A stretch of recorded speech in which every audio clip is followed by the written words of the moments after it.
Nothing, he says, moves on the XRP ledger without XRP. That shows you how important it is. So now that the Ripple CTO himself, David Schwartz, has established how necessary, how important XRP is. Is everyone happy now? We've been saying it for a long time. We always knew. But I guess some people needed more clarity. But this is what it says here. This article is titled XRP Gains. As Ripple CTO says, nothing on XRP ledger can move without XRP. He's reiterated multiple times how important XRP is. He was the first one to come out and tell everybody the stablecoin only complements XRP.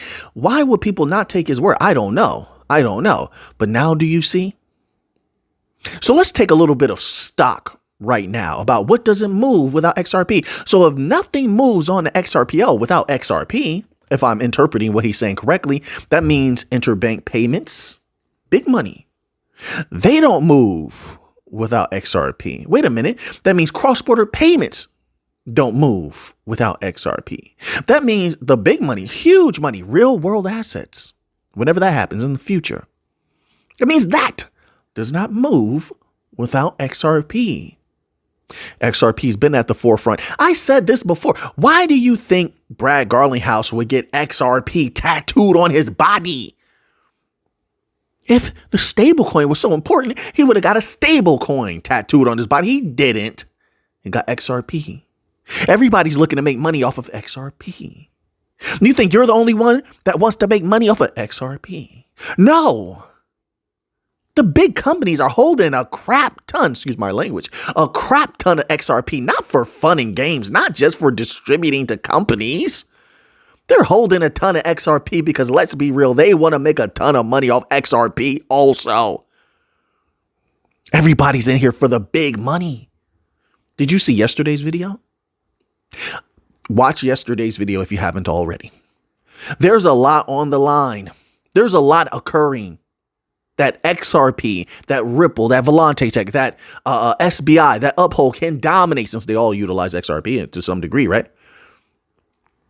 There's a lot that they can dominate. There's a lot that may change in the future.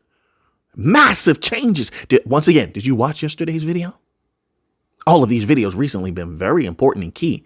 They're like puzzle pieces. Put the puzzle together. It's very clear. I'm showing you evidence. You see the evidence, you interpret it, then you make up your own mind how you feel about that. But I'm giving you the evidence here. I'm giving you proof. I'm giving you hardcore things that are happening. Nothing moves without XRP. David Schwartz wants to make that very clear. This is what it says. Let me read a little tidbit to you. Then we're going to move on here. Ripple CTO. We got a lot more big news happening. Yeah, it's that energy again. That energy is here once more.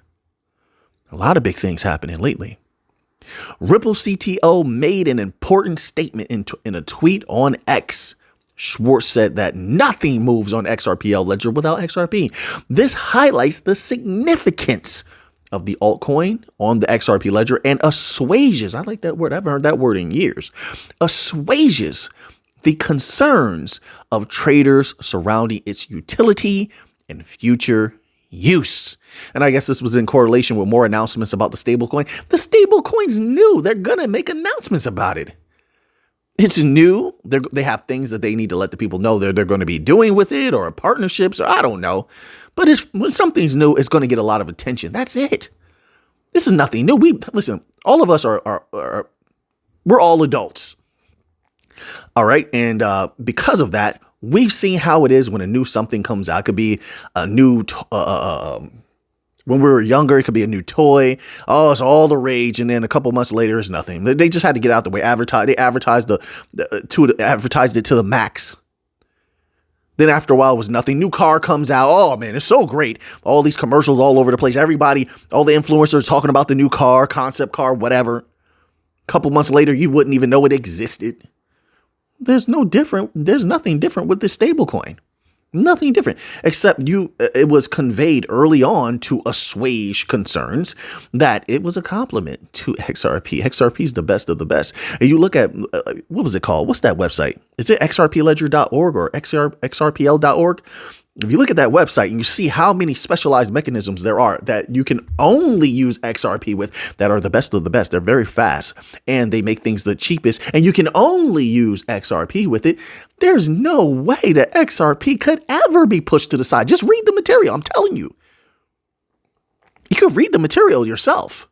There's no way that something that's so it's so integral to the system. It's so worked into the system. There's no way you can get around it. That's the genius of it. Whoever put it all together was very, very wise in that way. So now we're going to move on from that. So we move on to this here. Listen to this. This is what they're saying. Now, once again, if you watched yesterday's video, then if that type of activity continues, what we were discussing in yesterday's video, what does that mean when we read something like this? Who's going to connect it all together if certain activities are going to be taking place? Right. 2,430% surge. Why central bank digital currencies are set to explode. Who's going to connect it all together? They don't have a global connector piece. Recently, and we read it here on the channel, for those who've been watching the videos consistently, there's been a lot of very potent articles as of the last 4 or 5 videos we've been really cooking. It's been a struggle to come up with titles. It's just difficult after you've been doing it for years to come up with titles that are accurate and at the same time exciting. And YouTube now, like, we want you to have exciting titles. Like, I got to be, I'm trying to be as truthful as possible while keeping the titles exciting. That's been difficult. But still, just watch the videos. They're potent. I'm giving you article after article after article. So now, that being said, once again, let me do the chapter here. 2,430% surge. Why central bank digital currencies are set to explode. The explosive growth of central bank digital currencies, expected to surge by 2,430% by 2031, could revolutionize global payments once again. Who's connecting them all together? Not just CBDCs, but here's the thing. If we go by BRICS nations, right, and I'm going to go by them because they have such a huge amount of the global population. Who's connecting those local digital currencies? Because they once again reiterated that's where they want to focus. After all the energy and all the praise and excitement around the common BRICS currency, they came out right after that and said, listen, we're going to continue to focus on local digital currencies. They're not all on one accord in the BRICS nations. But wait a minute. If they're focusing on local digital currencies, and you're going to have a multitude of those, who's connecting those all together? They're going to need a neutral intermediary, right? They're going to need a neutral provider of interoperability. And there's a host of bank coins that are deep in the BRICS nations, have great relationships in the BRICS nations. We're going to cook. We just know it's not financial advice. Think what you want. This is my opinion. We're going to run the table. We're going to cook. We're going to dominate. There's no way around this at this point. Look at what's going on. They're all falling to pieces. What the Fed was doing fell to pieces. What the BIS is doing may fall to pieces. They're considering it. They may shut it down, huh? They may shut it down. Right. Who's going to run it all? Who's going to connect it all? Who has a wholesale and a retail CBDC platform? I can go through a number of companies they're all going to come together. You see them already doing that on these certain panels for regulatory compliance. You see Ripple and Hedera and, a few others coming together in different regions. But Ripple is going to be a major player, in my humble opinion. Hedera, you got Algorand, got Quant is going to be a massive player. Flare is going to be in there. If they finally deploy their F assets, they definitely going to be able to have a chunk. Chainlink is in there. Solana, Stellar. Listen, there's not a whole lot, really. You say them, it sounds like it, but not really when you compare it to the thousands upon thousands of crypto that are out there. So all the legacy system plans, you tell me, how is it not falling apart that the Fed now didn't work out, that the whole thing with the BIS, you know what I'm talking about, that might be shut down. Like, all of these things are having problems. Consensus is having problems. Right. Who's going to run everything? Who's connecting it all together?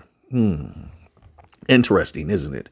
All right. And so these are expected to explode. That's a lot of value. By 2031, Juniper Research, a market research and consulting firm specializing in digital technologies and innovation, released a report on Monday forecasting a massive increase in central bank digital currency transactions. The firm estimates that by 2031, quote, 2031, the number of global payments made using CBDCs will reach 7.8 billion, up from 307.1 million in 2024, unquote. Juniper added, once again, this is what they believe. This is not a guarantee, of course. They're not mind readers, just like I'm not. But, they're giving us some numbers to look at. I'm sure they have some data they're going by. So you determine for yourself how serious you take this. It says this remarkable growth will be driven by central banks seeking to safeguard monetary sovereignty. Really? In the face of card network dominance, non-banking financial institution card network dominance. Let's be clear about that. NBFIs, they can't compete with them. They're losing ground every day. They want to compete. The only way they can do that is through the new financial system. It says, and growing stable coin popularity. So they even threw that in there just to tell you who they're talking about. Non-banking financial institutions, fintech-based, DLT-based non-banking financial institutions mostly. All right. It says here, as of September, 134 countries and currency unions representing 98% of the global GDP are exploring central bank digital currencies, a significant rise from 35 in May of 2020. Yeah, they're working at breakneck pace. They are. And, in one way, that's a great benefit. In another, that's why a lot of mistakes have been made and some things have crumbled to dust. Either way, we win. Either way, they play right into the hands of the new financial system. Now, wait, let's move on here. All right, we have more big news. I wonder how many people are actually getting this news, sharing it around so that others will know. I just wonder that sometimes, like how many people in the world really know about these things. Now, BRICS SCO align on unified payment system. Let me tell you something. I still want to see more from the BRICS nation, but they've had a lot of activity going on lately. They definitely have. It says, so BRICS and SCO align on unified payment system to reduce dollar reliance. If you don't see that this is how the new battles are going, they're currency battles. I don't know what to tell you because that's definitely what's been happening. The Shanghai Cooperation Organization, SCO, is advancing talks on a unified payment system to increase national currency use, aligning with BRICS efforts to counter Western economic dominance. They got a lot of work to do. I'm going to tell you right now, they have a lot of work to do. There's a lot of things that the West could do to get a foothold once again, if they really wanted to. Just right now, there's so much crossover and so many people from the West are making money in the East. Really, they're not really at odds. The West is sort of making way for the East because the West is making so much money from the East. Get what I'm saying? So they're not taking all the steps that they could. We'll see what happens in the future. I'm telling you now. So anyway, it continues. Shanghai Cooperation Organization Secretary General Zhang Ming detailed efforts to create a unified payment system among SCO member states on Monday. In an interview with Izvestia, Zhang shared the informal discussions on this initiative are currently underway, with plans to increase the use of national currencies in cross-border transactions. So, we'll see how it works out. Those are local digital currencies. What's going on? It says the discussion on creating a single payment system is currently in progress. Then they reiterate that. And quote, in 2022, the Samarkand summit was successfully held, where a concept for increasing this share was adopted. Work in this area is actively progressing, unquote, he shared. Then it continues on here. It says, quote, as for non-governmental institutions, our SCO Interbank Consortium is also working on this issue. Of course, this is not an easy task. We are currently facing a number of difficulties and much more work needs to be done on the political coordination, unquote. Yeah, a lot of work needs to be done. They're not politically on the same page. That's one of the problems with the BRICS nation is that there's a lot of disagreement between all of these nations who are grabbing at power. Sure, they want to de-dollarize, but really what they want in the end, which is clearly logical, is they all want to be on top. Well, y'all can't be on top, right? So then it's a matter of, to boil it down to its essence, really a matter of power. Like who gets what power, who gets to decide this, when, How are these local digital currency systems, which is what they're going to be, how are they going to be customized and formed? Then, once again, who provides interoperability to keep it fair? Right. And then also, if you're coming from a Western perspective, then obviously, I think the biggest takeaway here is more fragmentation. Oh, yes, a lot of it. And it's going to make things very difficult, because what it's going to do is the more fragmentation you see, the more unified things are, the more the West can actually control everything. They have a lot of mechanisms to do so, a lot of ways to do so. But the more fragmentation there is, the less control the West can have over everything if they choose to make a move. Fragmentation is the enemy of the so-called one world right now. And that puts the power into the hands of non-banking financial institutions, fintechs, DLT companies that can move around swiftly, fluidly, in a way that the legacy system never could, and can offer things the legacy system never could, and can make advancements that the legacy system just cannot make. That equals a lot of value, folks. So now let's move on here. We have a little bit of Solana news. Solana has been all the rage the last few weeks. So now we have this VanEck to offer Solana staking to institutional investors. Well, we had to add, as soon as I was about to read, this giant ad pops up right in the middle of the screen. How do I get it off? Okay, there we go. You just click anywhere and it just goes away. It didn't have an X, so I had to think about it for a moment. It says here, according to a press release, asset manager VanEck has partnered with Kiln, a digital asset rewards platform, to offer staking solutions as part of VanEck's Solana strategy. This strategy reflects VanEck's long-term commitment to Sol and aims to bridge it with traditional finance. My apologies. My arm is sliding on the desk. I hope you didn't hear that sound. You hear that? Because somebody else might interpret that as something else. Just wanted to let you know that before somebody clips that or something, So now, anyway, continuing on. VanEck, in other words, has been bullish on this asset for the past several months. And we all know why. Like I told people, Solana is very bullish. It filed the first Solana ETF in June and predicted last month that Sol could reach 50% of Ethereum's market cap. We did cover that. Additionally, Solana has particularly benefited from the liquid staking craze in 2024. VanEck has already dipped its toe into staking options for Sol derivatives this month. In short, Kiln will offer a simple and secure method for institutional investors to integrate Solana staking. I told you, listen, remember I said all these big companies are going to go nuts, go insane. They're going to do it a lot, which is what it means, folks. They're going to use staking a lot. They like it. They want it. They're going to dominate it. And when they're all locking up some of these bank coins like Solana, and yes, I'm going to call Solana a bank coin since they claim they want to go after the banks. That's what they claimed. Once they're locking up large portions of this, what does it do to that price? If that's not bullish, I don't know what is.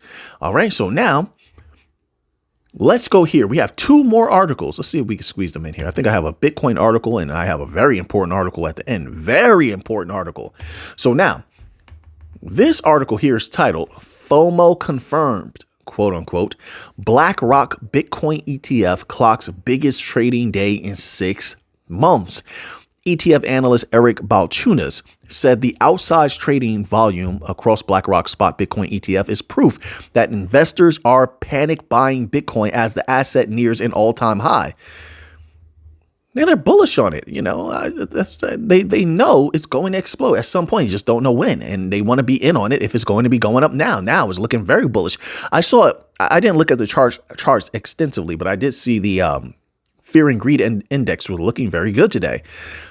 Daily trading volume for BlackRock's Bitcoin exchange traded fund surged to $3.35 billion during the trading day of October 29th, its highest level in over 6 months. One ETF analyst said the spike in trading volume was driven by panic buying of Bitcoin, which is currently trading at $72,390, only a 2% move away from reaching all-time high. Quote, FOMO confirmed, unquote, Bloomberg ETF analyst Eric Balchunas said in an October 29th X post. citing data showing BlackRock daily inflows clocked $599.8 million across the 11 Bitcoin ETFs trading in the United States. Total inflows for the day reached $827 million, according to CoinGlass data. All right, there's a lot happening here, folks.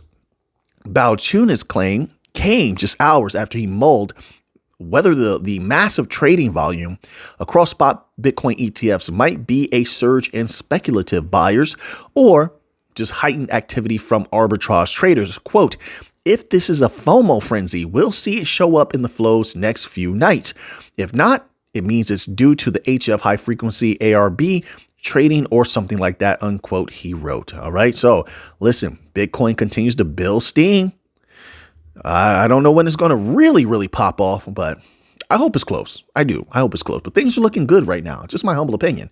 So now let's end off here. All right. People need to know things like this. I've reported on it multiple times over the past few years. Based on comments that I've received, only a few people are taking this serious. A lot of other people think it's nothing. This is coming from barons.com. All right. This article is titled U.S. Debt Could Drive the Next Financial Crisis. Really? So now I'm telling people that debt, removing that debt limit. I mean, it's so unbelievable what's going on right now. Let me read this little tidbit. It says, I have seen more than my fair share of financial crisis during my time in the U.S. government. I was the assistant secretary of the U.S. Treasury of Financial Institutions during it's a certain event that happened on a date that ends in 11, right? So that's the time they were around. It says, and chair of the Federal Deposit Insurance Corporation during 2007-2008 financial crisis.